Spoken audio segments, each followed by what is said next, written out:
Yellow and black at all costs, even if he's not wearing yellow and black. Shining. I come into the kitchen, this dude's scrubbing his shoes like a newborn baby on God, just like meticulous, smooth, but like, and I was like, I do not know how to clean shoes like that. Like, is that why you're all stunting? Like, the fuck? Like, then there's my musty ass. You know what I mean? Like, bro, you've been roasting Narco all day. What's the most annoying thing about Narco then? What he's been roasting me back. It's been kind of a back and forth, like it always is. The most annoying thing about Narco is his obsession with material things. It gets in the way of bigger picture conversations, and I'm like, yes, I see that, but like, I'm trying to have a separate conversation about something that is way bigger. And then you're like, oh, like sometime later, and then they're like, oh, by the way, this. And then I'm like, Narco, why didn't you tell me that? Like having an arena plug today. Are you rolling? This is good content. Good. So like, yeah, it just bounces back and forth, but sometimes it's just like, where's the ball back? And then all of a sudden, a hit with it by Narco, like. The chain is crazy sometimes, and that's why I fuck with this dude, is because it's just like, it bounces back heavy with this one. He comes through with some fucking fire, and we like that. I think I lost my hair tie. That was a lost cause. So how did y'all meet? Is Rochester too? We met at Jack Harlow. I knew him on stage from way back. He was doing fucking shows. We met at Harlow.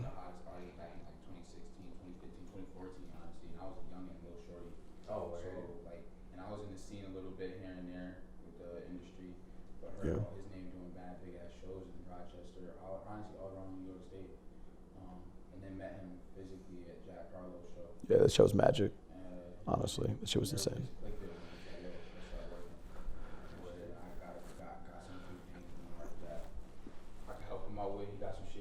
Yeah. Yeah, truly. Yeah. Yeah.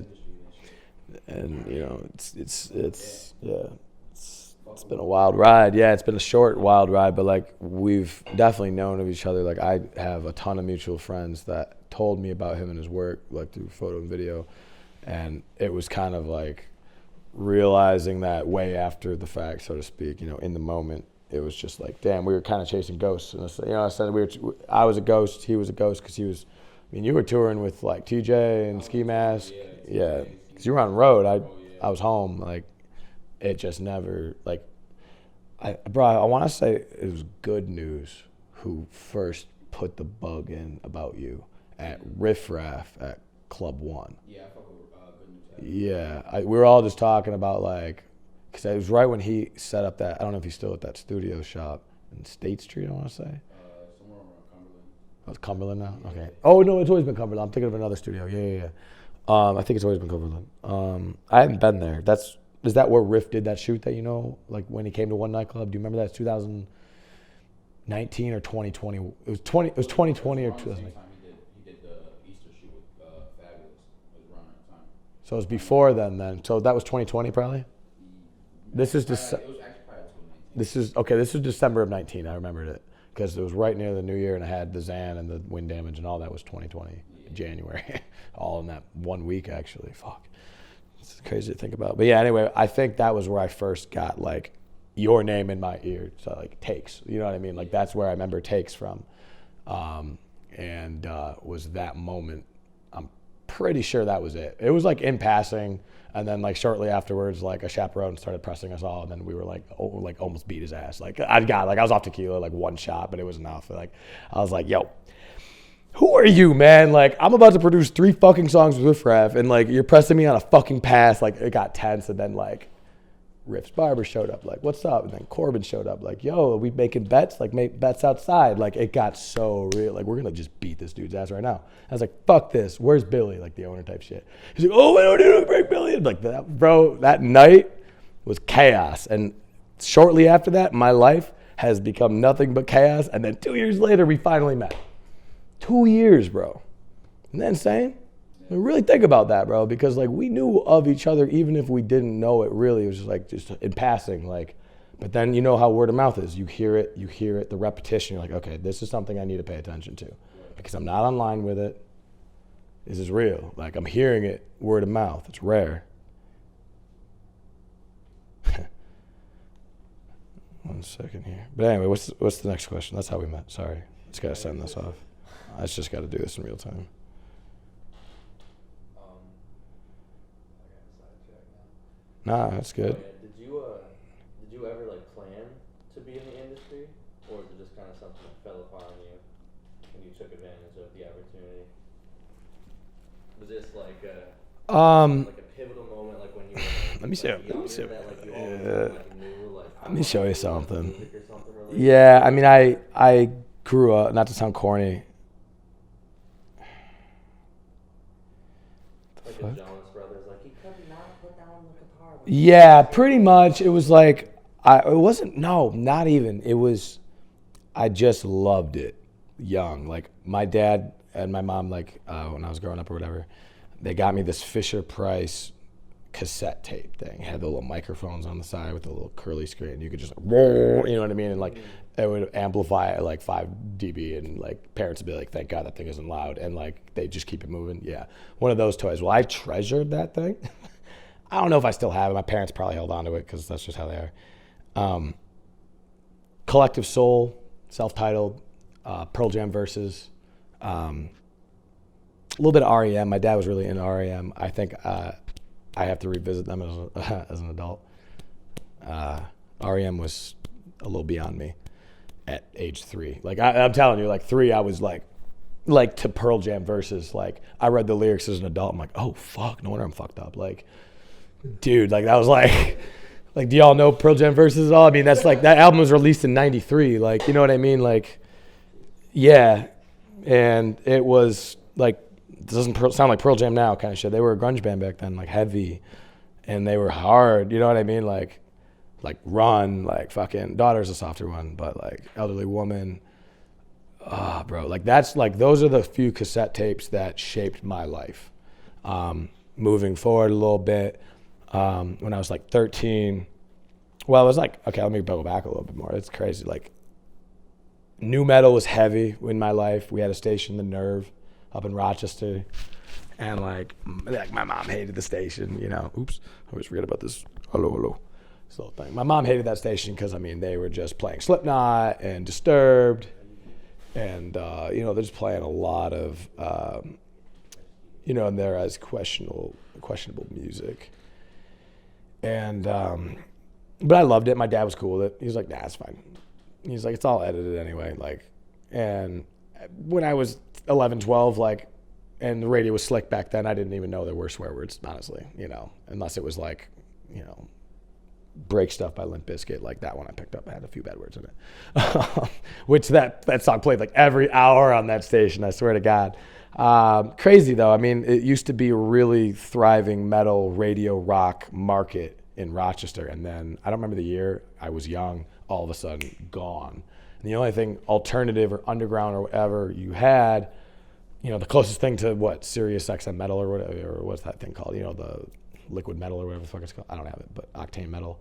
That's it, Octane. Oh, yeah, Octane Metal. I'm like, bro, I don't have Sirius. I know I should know this, but yeah, Octane Metal. The closest thing to that was The Nerve, and it was just gone. The closest thing was 94.1 The Zone, which is like alternative, but they were going more like, you know, indie post-hardcore alternative. That was kind of their route over the course of the years, like working with Newfound Glory with the radio shows. You know, there really wasn't anything heavy, like no real radio support.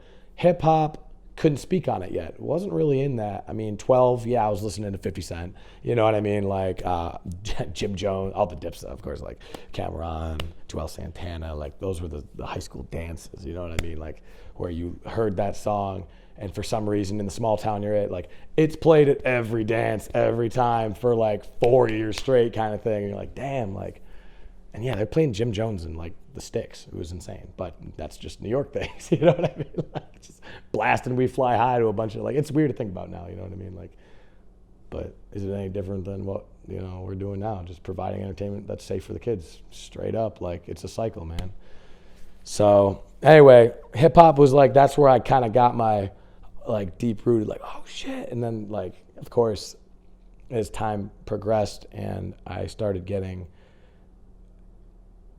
well, I guess I didn't even get that far. I hit 16. I was like, I want to do this. I had my hand at bands. I was in a band. We tried 7 times to get booked, and every time the show got canceled. talk about the universe saying, yo, slow down and don't ruin yourself from the rip. It's a lot of people don't understand that, like, they're shooting themselves by not being ready out of the basement. They're not there. And that was kind of the universe telling me, like, kid, you're not there. You're 15, 16, whatever. Those demos are long gone, I think. Some fucking assholes have them. You know what I mean? Like, they'll surface at some point. And I'll be like, yeah, I was 15. This shit's horrible, right? Like, we recorded it on a room, like, fuck you.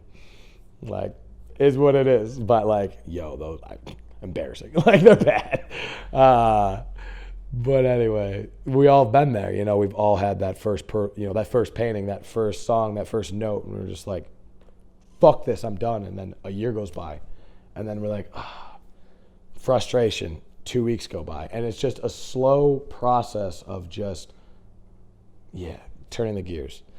And then you're 70 and you look back and you're like, I wasted a lot of time. Not if you kind of live in the moment and stay focused on what you think your role is, what you have. I don't think music is my long-term goal. It's just my path right now.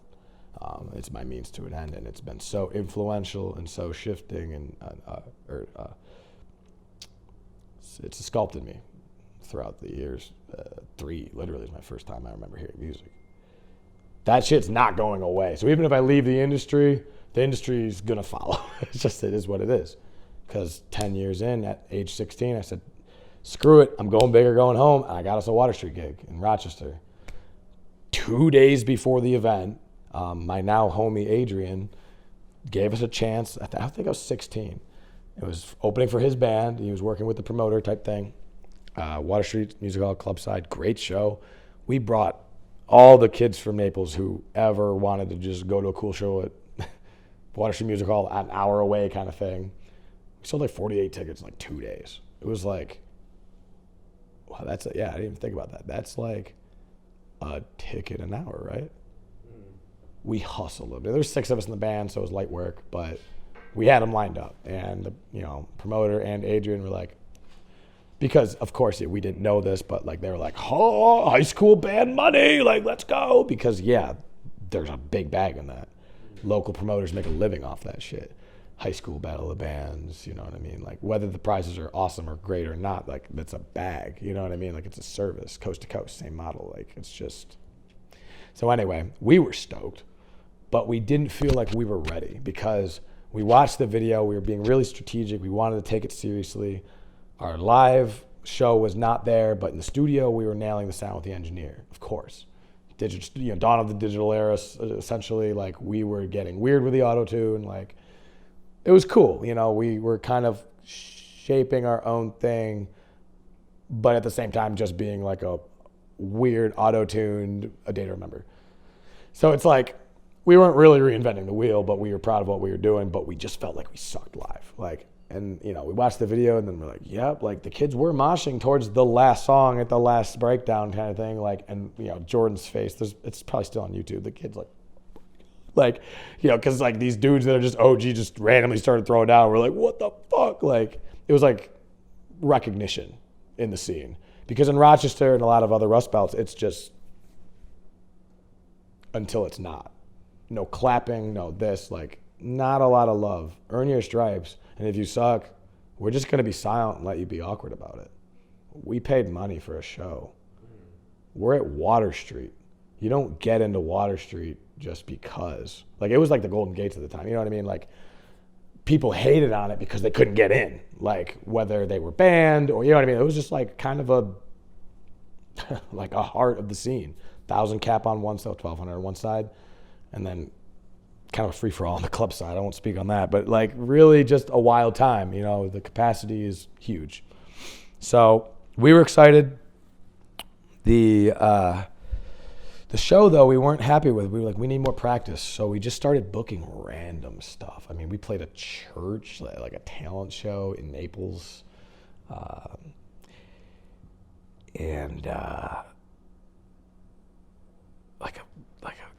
I can't even remember them all because they were like, they're not irrelevant, but it was so just weird. It was like doing chores. Like, there's 20 people here sitting, just staring at us, politely clapping, but they don't get it. But you know what? It's fine because this is just better band practice. And truly, at its core, that's what local shows are for any artist. And that's why promoters get so mad when they like oversaturate a certain market. They're like, no, you're practicing too much publicly. We understand you love the thrill of the stage, but it's better when there's 300, not 3 in the crowd. So supply and demand, ration your worth and continue to develop your worth over time. And there will be peaks and valleys, but ride the waves. That's what promoters try to instill to get good promoters, to get bands thinking for themselves. But, anyway, I'm in a little rabbit hole there. Point being, we played all these fucking stupid shows, and but they weren't stupid shows, but like, you know what I mean? And we're just like, we got to get something more fun. Like, okay, we went, really fun, like this is insane, and we hit the low, and we're just playing these random events where our parents are like, okay, why are we doing this? Like, kids, like, what's up? And my buddy, Jake, shout out Jake Ditmars, went to college with him, fucking legend. He was like, bro, like, they just opened that skate shop. It was like a skate shop arcade called Hardware. And to tell you the truth, I couldn't spell it without looking at a flyer because they spelled it kind of weird. I think it was Hardware, W-E-A-R. So it's like you're wearing hard. Yeah, it's hardware, yeah. Yeah. The, egalitarian little village of Naples did not really like it. Come to find out, within a year we had quite a bit of success for a tiny little town. It was kind of crazy, and people were talking about it for sure, and probably still do. Like I still get some weird looks down there when I go because I have the same hair that I did when I was a kid.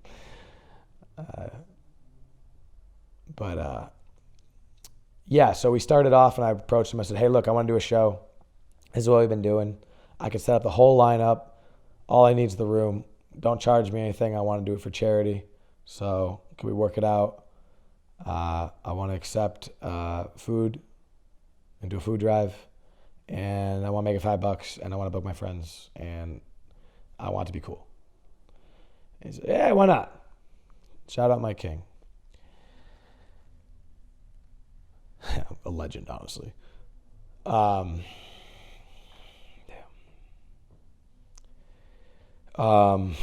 This is kind of hard to speak on. This is deep.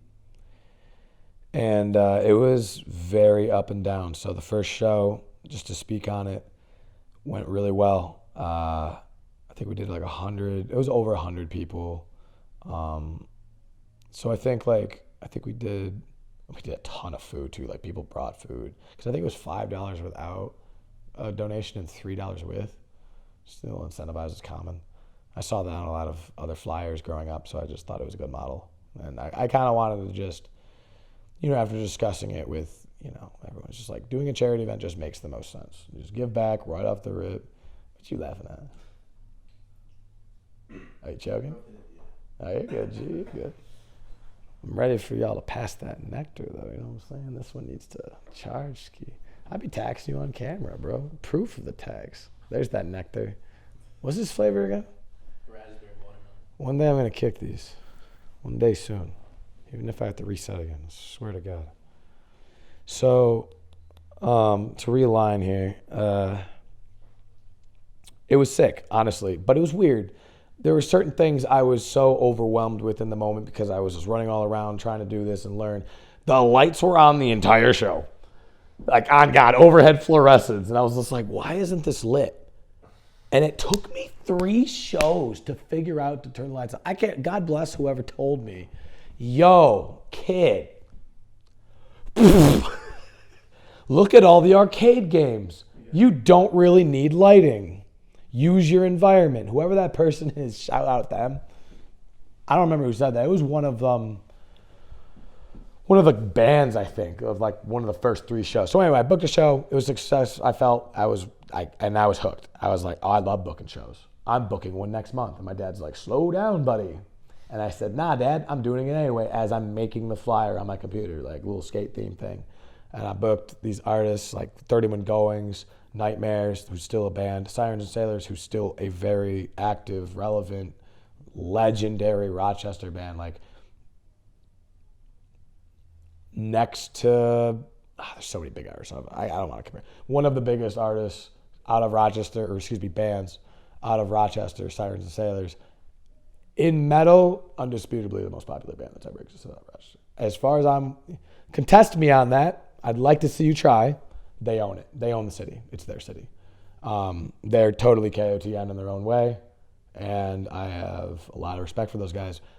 Essentially, because throughout the years, they've always taken care of me, and they gave me a start. I was like 17 or whatever, and they were a hot popping band out of Rochester, an hour away, and I just knew I had to have them. I saw them the first time, 2008, I want to say Rage Fest. Did you ever, you're way too young. Way too young. No, that's not familiar. Rochester, Water Street, like Texas in July played back in the day. I've heard of all of it. Such Gold. My parents used to be all over.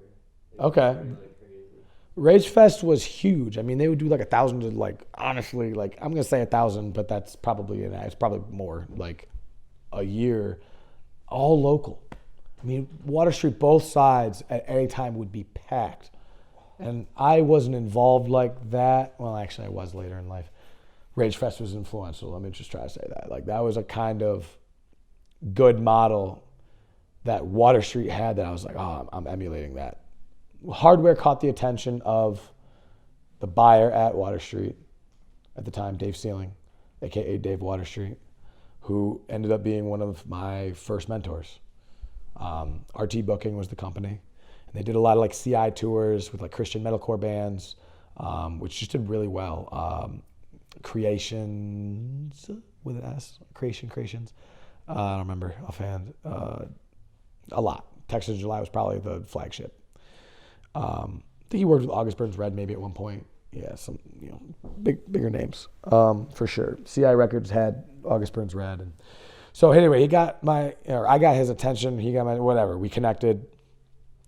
Through my friend Maria, who's one of my closest friends on this planet.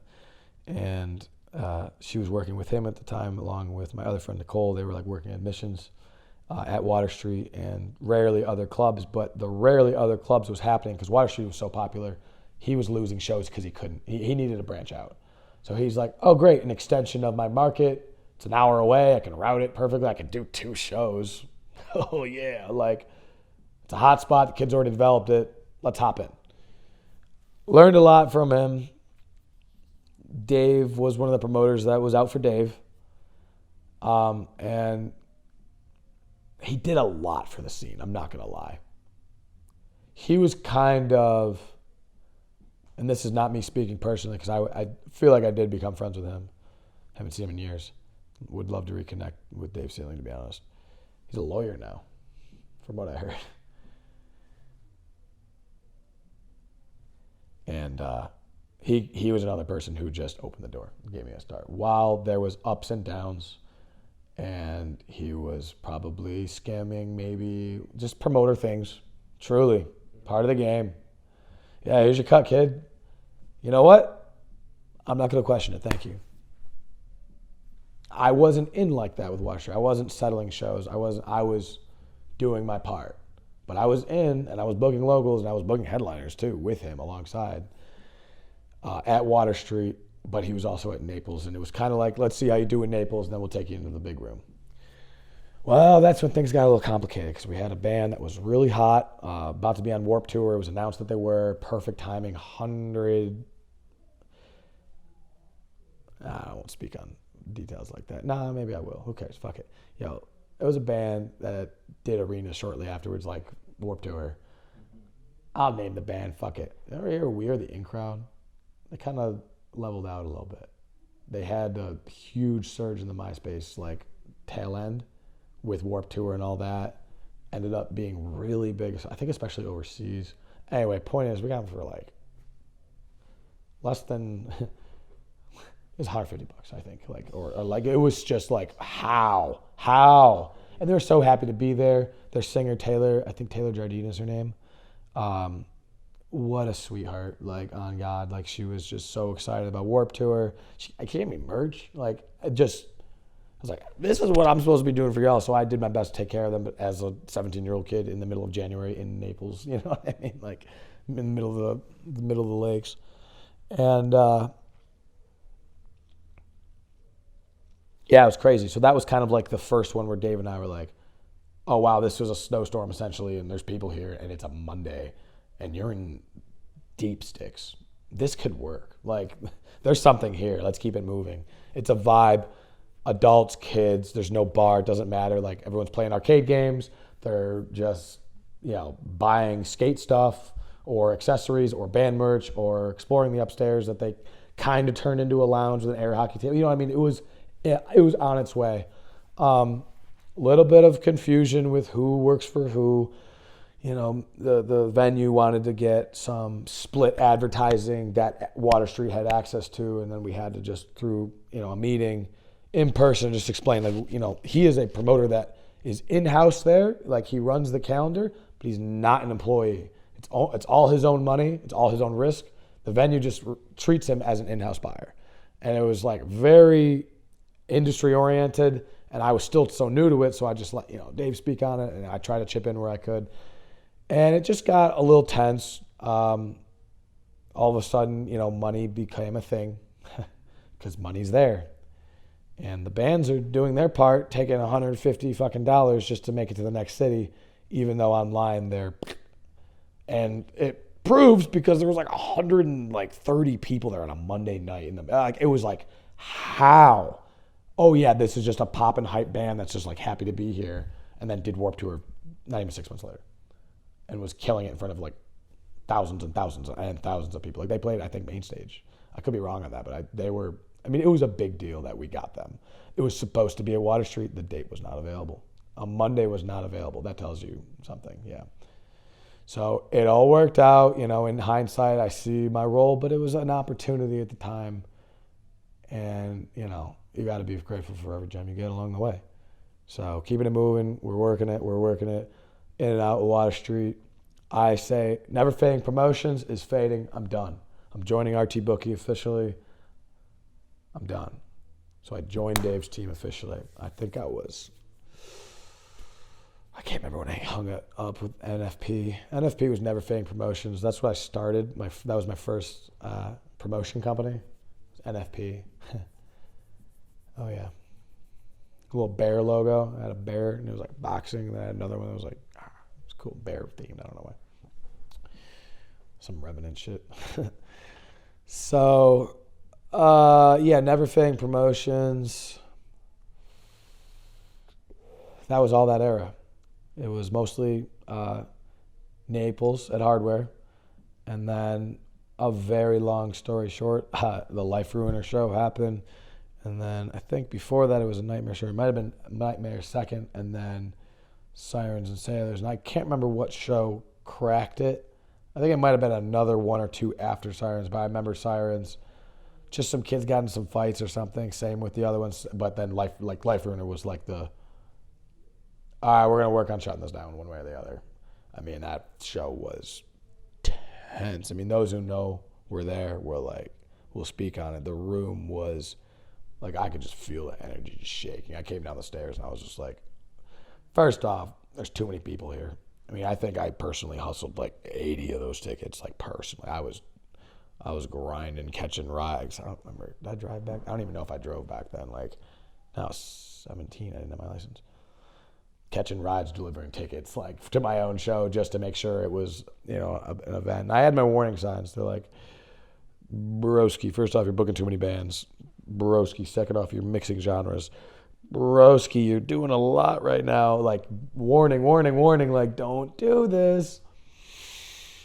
Oh, man, all I know is a face got flattened on a pole. There was just blood everywhere. A dude, I'm not going to name names, broke a window, smashed it, got chased. The owner's like, I kicked your dad's ass in high school, and I'll kick yours now. Like, running up into the woods, like the side little, like, tiny memorial park next to it. Just, like, pandemonium. And there's probably 200-300 people, hard to tell. I mean, it was packed. And CC was there, FSU was there. I didn't know of DMS back then, but they were probably a little bit in there too, I'm sure. I don't want to speak on anybody else, but those are the three that I knew were there, and that was enough for me to know about and know what that was about in real time. Like, oh, I learned about FSU 2 weeks ago, and apparently they're rolling out because this is like a once-in-a-lifetime thing. This will probably never happen again. And it was. It was supposed to go to Rochester, and I don't think they could get a venue because of, like, they got jumped. Like, Life Ruiner at that time, do y'all know the lore about Life Ruiner at all? Okay, so Life Ruiner was, to speak gently on it, was a straight edge band and still is a straight edge band, as far as I'm aware, out of Canada, London, I believe, Ontario, and maybe not, but like around there. And they were super straight edge, had like MySpace anthems. You know, they were like the deathcore era where it was just like, yep, you're playing that, and if you're not paying attention, you're gonna get knocked out. Like, because somebody's gonna flail around and just clock you on purpose just because they see you're a target, and now you're asleep. Like, it was Penny Arcade days. It was really violent. I only saw one Penny Arcade show. I'm thankful I got to experience it. This is, you know, there's the Water Street, which is kind of the more refined, like more metalcore. Like, yeah, moshing happens, but if you mosh too hard, you're gonna get kicked out and taken down by paramilitary motherfuckers, like straight up. Like, they just held it down. Penny Arcade was more like, do you think we could beat up security tonight? Apparently, according to, like, I was too young, but like, I did see a taste of it on my own. I saw this guy get, for whatever reason, I don't even know, targeted. I think it was some mosh, it was beef pit. It wasn't even that serious, but just like, boom, boom, boom. Security gets involved. Security takes a punch. I'm like, oh my God. One guy comes up, I don't know who he was, talks to security, but security looks at the guy that they originally targeted, said copy, beats him up with them. They're just beating this guy. Guy's friends, like, I can't even, I'm out. Like, just the fuck, like, get my, like, no, like, he had like 2 or 3 friends that, like, fucking get, like, and they were like, cool, my bad. Like, sorry I clocked you. It was a misunderstanding. Like, 2 of the security guys like, we're good. Because it was like, probably I'm assuming no one wanted to work those shows. So you have to, like, kind of like the music. So a lot of times those guys were like hardcore dudes who were like, I'll work security because I'm licensed A, and B, like, I know the scene. Like my boy Doyle, rest in power, man. Like, I can't fucking, every time I remember he's gone, man, I fucking just have a moment. But he was affiliated with a lot of like, I mean, the deepest ties in hardcore, especially in New York. And anytime I had any type of show that it made sense for him, he always just knew he was working. You know what I mean? Because it was just a given. He's like, do you need me for, I'm trying to think, like, maybe, I think he worked Marauder, or Marauder, can't talk. Bug Jar, do you need me for that shit? I'm pretty sure he was there for that one, but like, that kind of vibe. I don't know if you all know hardcore like that, but deep roots there for sure, especially in New York, obviously. Anyway, Doyle would be like my go-to guy, and he would work all the different bars. Anyway, Penny Arcade was like, oh my God, I'm going to a show at the Penny Arcade. I hope I'm going to be okay, to like scene kids, you know what I mean?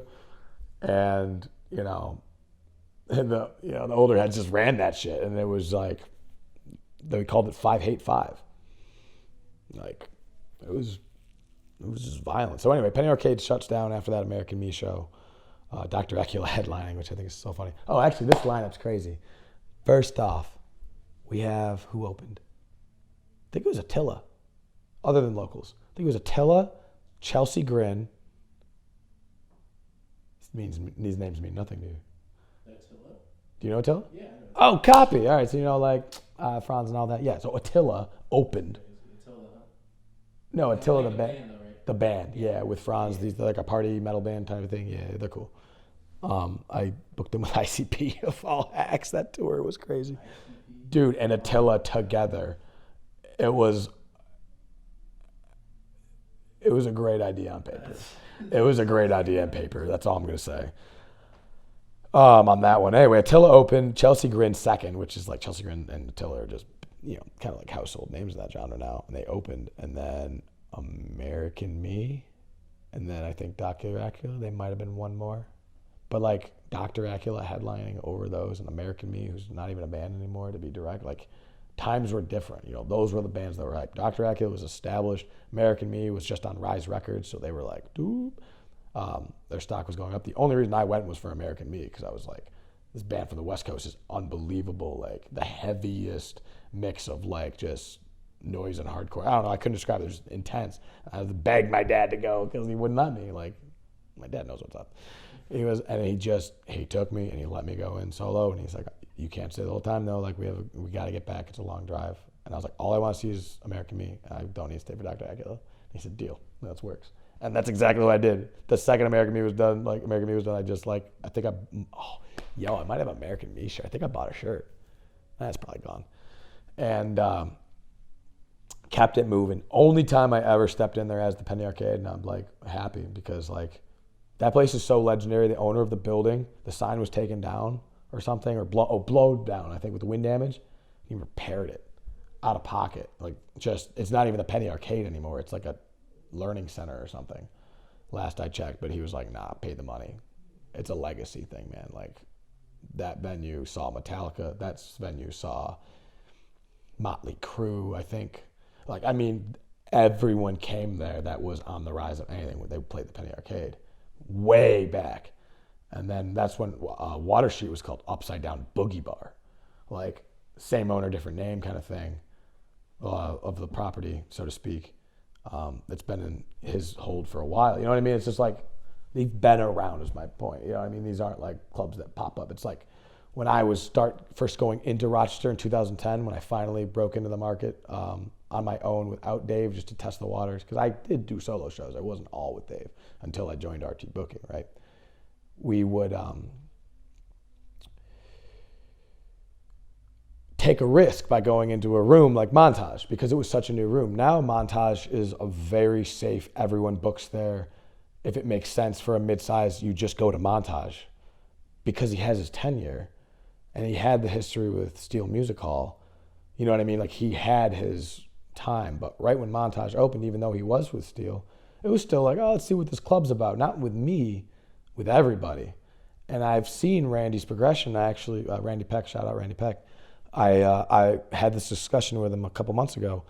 It's insane, truly, to see the older you get, just how beautifully things naturally progress, like the Montage. Like, people used to just talk shit about that club, myself included at times, when it was convenient for me to do so. I played the game. Now it's like, if we have a mild disagreement about a particular artist that's coming through, whether or not it's going to be worth opening doors for, or small minor details like that, it never really gets in the way. We just discuss it and then we're good because we've taken the time, we have the tenure together. Nah, Randy, I need a hold. You have it? 2H. Appreciate you. Click. It's all it takes now. I don't need to have 3-hour phone calls making sure that we're good with each other. Everything's good, like, because I was just venue hop, for a while. RT Booking didn't last long. He screwed me over, honestly. Didn't want to pay a venue and tried pinning at me. This is Dave Stealing. Pinning it on me as a pawn. I said, my guy, if you don't pay Drew, I'm telling him where you live. And he dropped off the money really quick. Sorry, Dave. That was a dick move. So, yeah. Let's keep it moving to a new question. Do we have a water bottle anywhere? Yeah, I can grab the water. I'm mic'd. I don't know how that works. Or a cup. Oh, I got a little water left. No label. I'm so behind on my Netflix game. I haven't had time to just dial in and watch media. Sucks. What's up, G? I guess I'll ask the question. Yeah, realign me. So, Well, like a 40-minute rant. bringing people out to New York, is that or upstate, specifically, is that a big goal? You're getting the music scene out here. That's more modern. Yeah, God, man, I've been working for 10 years to do that on a promoter level, and it can't be done. So I have to go on a wider scope, and higher and wider, yeah, and really kind of go up into the sky to see what exactly is going down here. Kind of like a dimension transcendence sort of thing. That's how I break everything down with business, and it's an onion of an onion of an onion, like everything else is when it comes to that.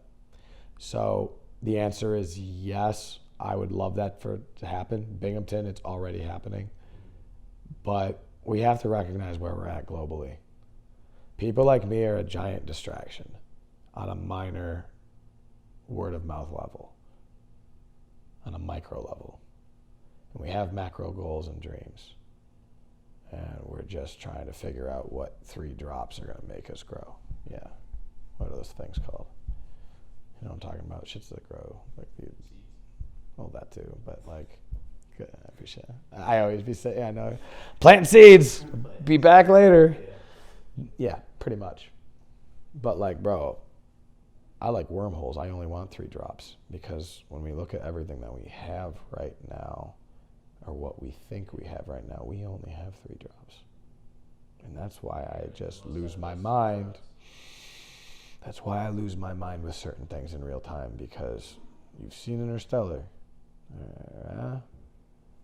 Remember the staircase of infinity thing, the 6th dimension, 5th dimension, whatever they said in the movie, it doesn't matter. The one that's higher than us, where we can transcend time through gravity. That was a painful reminder, because a lot of people have been trying to nudge me to watch that movie again. And now those people I have beef with, sonically, cosmically. Fuck. It'll all sort out. But the chain's long and hard. So my answer is this. I don't know if this market could really... What market? I mean, do you have a city in particular, or just upstate in general?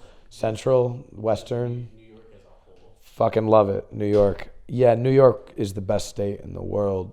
Excuse me, it's the best state in the country and always will be.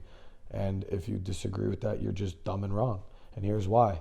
We have the best city in the world, and we've been holding this country together since the beginning. Look at history. California's doing a lot too, but they're pretty fucking like on a cloud over there. In New York, it's cold and real. And if you don't move along or pay up, you're going to get diced and left in a ditch. Period. Because nobody has time to look for bodies that no one wants. Because we're too busy on the top of COVID worrying how we're going to ship all the dead bodies off. I was not potentially, I was fielding, this is how hungry I was. I was fielding potential private air carriers to haul dead bodies.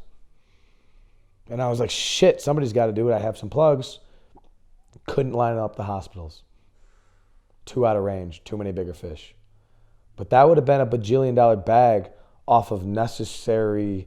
But yo, we're here. Whatever it is, whatever you think is happening, the bodies are dropping to the floor on some fucking, what is that? Fucking drowning pool? Yeah, we're drowning in the pool, y'all. Like, listen to the lyrics that were released in fucking 2001 or whenever that was dropped. We're already there, and we're looping until we can fucking fix it, and we can never fix it. It's been a nice ride. I enjoyed it. That's just the fucking cosmic balance. And New York is the pinnacle of pressure in the States. No one feels pressure like New York does. Ever. There's never been a bluer state. They are shelling out more than they are making every year. And they're doing exactly what the fuck I'm doing, skating. And it's disgusting that I have to do it. And it's because I spend too much time here, because I owe the IRS money, because I didn't move to Puerto Rico sooner. And god dang it, Puerto Rico might be underwater in 10 years. 20, 30, I don't know. 5. You tell me. 5? Come on, man. I want to enjoy San Juan a little bit. Yeah, we got it. Not trying to have Poseidon take me that quick, you know? It's alright. It's not that. I've been there. You've been there? Yeah. Oh, you're my guide now. You, me, and Schizo are going down. He's been there too. Weird. Yeah. You been to San Juan? Yeah. You know it's like for the timeshare and just for That's what it was. tax incentives. Yeah. Just get a timeshare, bro. And just like use it for writer retreats. Use it for the cold months, because I can't keep doing this. I'm fucking Ricky when it comes to this shit. When it gets cold, I start shooting the gun off, and mentally, and like, I don't know. Nah, he shoots the gun. You know what I'm saying? Like Ricky just starts popping the gun off. It's always the gun that gets him in trouble, right? Is that a BB fish? Yeah, for them to cut. What are you doing? Oh, I've been holding this nectar for a minute. Not really hitting it. oh, I think I already closed. The Main Street Market. Oh, they were open the one next. Yo, go to fucking Miriam's, bro. Oh, Yeah, you can get Miriam. oh yeah. Yo, I want to eat Miriam's if I can They have like get some money. I was trying to get Zah. Well, fuck. We got What time is that? I can get za. What? I can get za. Word? we got 40. Yeah, we gotta. Yeah. I either gotta just like end this interview or. I gotta grab my fucking vape charger and shit. So we're going back to the stew. What? We're back to stew. We're ending it. Sure. Yeah. Are we moving I was just gonna grab my vape charger real quick. at the stew or not the stew? The office. Oh, you're leaving. No, I'm just going in my car. Copy. I thought it was back at the not I think studio we got enough, office. like, we got 45 minutes. On We could get some more too. Yeah, I ramble so much. It's gonna have to be a series. Be more of a story time. It's like I just love this shit because it's like therapy for me. Hey, I think we're locked out. all right, he's got you. See ya. Am I on camera still? You rolling still? Yeah, I'm still rolling. I gotta go. Did you have any like thoughts or any final anything you wanted to say? I mean, we scratched the surface. Yeah. Yeah, that's 0.1%. Truly, I could ramble for days. That's probably 1% of it, I'd say. Hard to tell, hard to quantify, but no, I think New York. I can't speak on certain areas because New York is beautiful in the sense that you drive 20 miles and it's different. You know, you could be in the city of Rochester 1 minute, 30 minutes later, you're in a place that you couldn't even imagine that's called something you can't pronounce. It's beautiful. And there are other states that are like that. I'm not trying to dismiss it, but where's the Statue of Liberty? Yeah. And, you know, I got a little burning thing going on with New Jersey. I can't do it, man.